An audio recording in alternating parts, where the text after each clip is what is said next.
Well guys, welcome to winter in South Africa. Beautiful weather out here today, sun shining. I'm in my t-shirt, shorts and my classic flip-flops, and I'm probably going to head out on my kayak a little bit later and paddle around here on the river, but we're not here to talk about the weather. I'm here to show you some of my new toys. I've got 4 beautiful new guns that I'm going to be using in hunting videos and reviews over the next few weeks, and I want to take some time to show you these beautiful new toys of mine a little bit later in the video. But first of all, we've got something really important to talk about, something I've been wanting to talk about for a good few weeks now, and that is AIRGUN 101. Now, for those of you who've had your finger on the pulse of the AIRGUN industry for a while, may have heard of AIRGUN 101. In a nutshell, it's a video hosting platform that's very similar to YouTube, but is specifically for AIRGUN related content. I'm really excited about this because we've had some big issues with YouTube, which I'll run through in a moment. And AIRGUN 101 not only provides a safe place for content creators like myself, but also allows us to make some kind of income from all the effort we put into our videos that's secure. YouTube has been cutting out all the earnings from most of our videos for a very long time, and we've had enough of that. AIRGUN 101 is the way forward. Does it mean we're not going to have videos on YouTube in the future? Absolutely not. YouTube is super important, but AIRGUN 101 is going to be another place where you can watch our videos. And I want to tell you a little bit about the history of this project. So, as you may or may not know, about just over a year ago, February 2018, we had a huge scare as a few channels were completely just wiped out overnight. Giles' channel from the AIRGUN Gear Show, gone. Steve AEAC was freaking out because he got strikes on his channel. He didn't know whether his channel was going to be there. I got a strike on my channel. I was pretty close to getting my whole channel wiped out, and there was nobody I could get hold of. It was an absolute nightmare. I basically went to bed one night, took a screenshot of my channel homepage, and had to go to bed basically waving goodbye to my channel, not sure whether it would even be there the next morning. We'd already been having trouble with YouTube's monetization policy, where YouTube randomly decides for almost no particular reason what content is deemed fit for monetization, what isn't. Some of the most random videos I've put up that aren't even that graphic or violent or anything have been demonetized, and it's just all this effort that we're putting into this content that we're reaping nothing back from a monetary point of view. And obviously we do this for the passion, but money is important because without it I can't spend my time doing this. I'd have to find a normal job.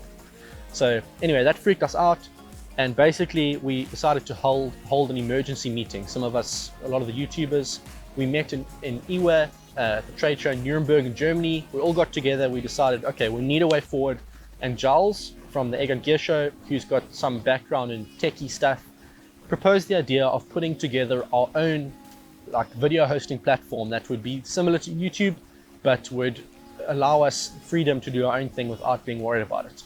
The thing was, other people had tried this before and failed, and we knew we needed people to be on board, very influential people to spread the word.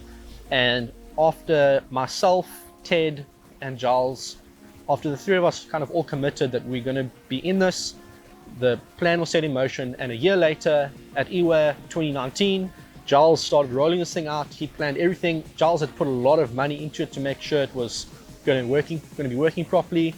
And so what we have is a solid structure where there's enough money being put into the site that the servers are going to be able to hold all the content. And as long as we get the numbers that we need in terms of you guys coming on board, subscribing on the platform, watching the videos, all these sponsors are going to be putting into the website, and it's going to continue to grow until it's a point where it's a safe space for all of us. If YouTube disappears tomorrow, I at least have some way to put my videos. So what you can expect from AIRGUN 101 is unbiased content. And when I say unbiased, what I mean is that Giles has been really good in reaching out to people from all over the industry, all ends of the spectrum. He's reached out to manufacturers from all continents, basically from all different spheres of influence. He's reached out to all kinds of different content creators which use different brands and have different sponsors and everything, so you're getting a good broad spectrum of everything, so you don't have to worry about the site being kind of run by some kind of creepy overlord who's got his own weird agenda in mind. It doesn't work like that. You can go there and just enjoy everything. And the other thing that's really important, yes, you will see ads on AIRGUN 101. That's obviously how content creators are going to make some form of income. The good thing is that they're going to be ads that are going to be within the airgun industry. So you might see an ad for a brand new gun that's come out, or for a dealer near you, or something like that.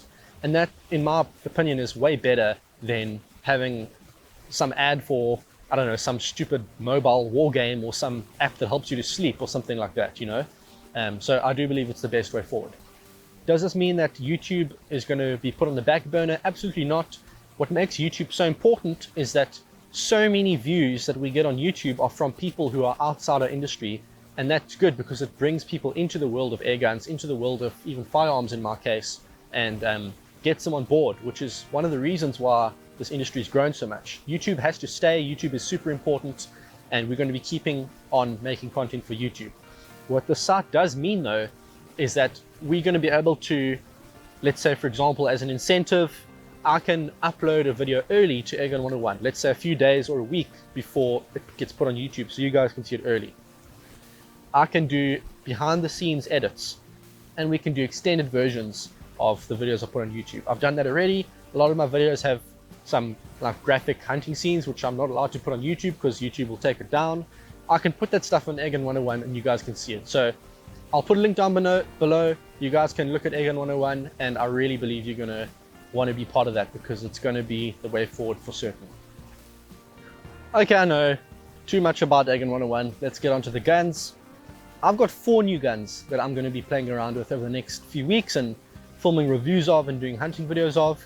And I think we're going to start off with what might just be my favorite of the 4 new guns. In fact, I can tell you without a doubt it is the favorite of the 4 new guns, and that is this little beauty. This is the DreamTac Compact. It's a DreamLine tactical with a folding buttstock, AR-15 buttstock, and a teeny little barrel. Super compact setup. This one's going to be used for all the close range stuff. I've got it shooting 16 grain pellets at about 850 feet per second, which isn't like super powerful, but it's perfect for close range stuff. You know, any more powerful than that and you start losing shot count and it starts becoming a bit loud. So this is perfect in my opinion. And obviously, being a DreamLine, it's a very modular system, so if I get tired of the compact tactical setup, I can put a longer barrel on, or I can change the whole thing completely to put a wooden stock, or turn into a bullpup or a field target gun, or whatever I want. So that's great. You know, you don't have to settle for a compact gun. You can use it for long range if you want in a different configuration. So that's the DreamLine Compact Tactical. But let's put this one aside for a moment and move on to the next one, which is the Crown Continuum. Now, I don't know if this stock is standard for the Crown Continuum. I got it with a synthetic stock, and I swapped it out for my old laminate Crown stock, so I don't know if that's standard, but the point is, with the Crown Continuum, you'll notice a few things. Firstly, the block is quite different.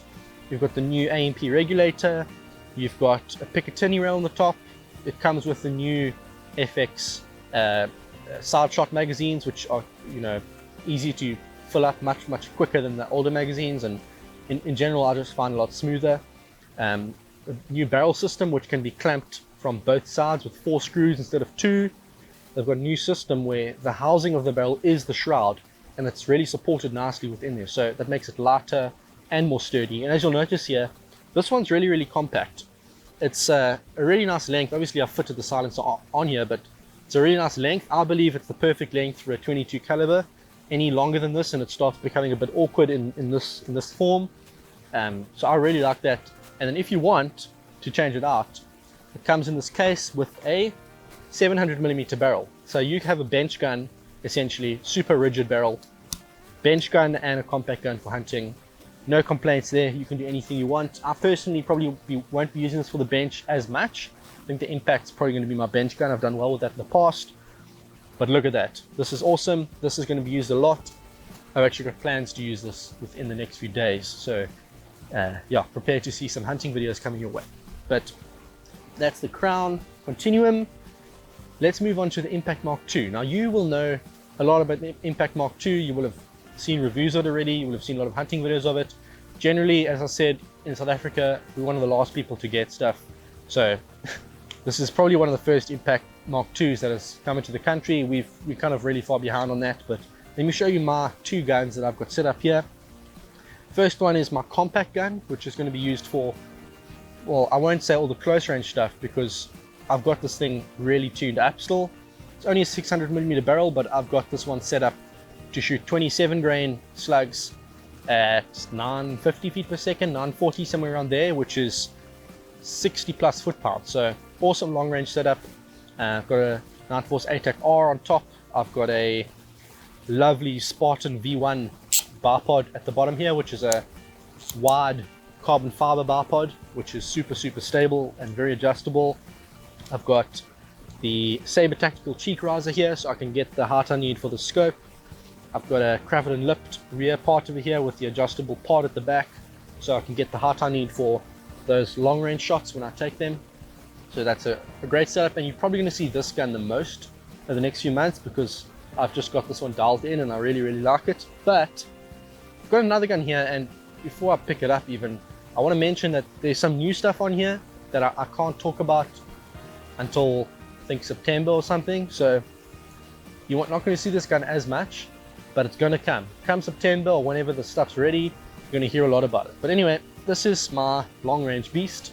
This one's set up at about 72 foot-pounds with a 700mm 22 barrel, shooting 34 grain slugs at like blitzing speeds. I've got a nice Cerakote finish over here. I've got a Saber tactical cocking lever that can be switched from right hand to left hand, so you lefties out there, check out Saber tactical. You can cock with your left hand now. I've got Accu-Tac Bipod. I've got a Saber tactical bag rider, Ernest Rose high power kit, G-Tech rear pod as well. So this thing's really pumped out, and hopefully, you know, when I'm allowed to make videos with this gun, you're going to see some crazy long range stuff. But for the next few months, it's going to be this baby, and I know you're not going to complain about it because I believe you're still going to be seeing 200 yard plus videos with this. Really long shots. Anyway, thank you so much for watching, guys. That's my new setup of awesome guns. Now officially have way too many guns, so I'm gonna have to build another room onto my house or something to make space for them, but that's a good problem to have. So thank you so much for watching. I'm gonna enjoy my time at the river before heading home and doing some hunting, but I'll see you then. Have a good day, guys.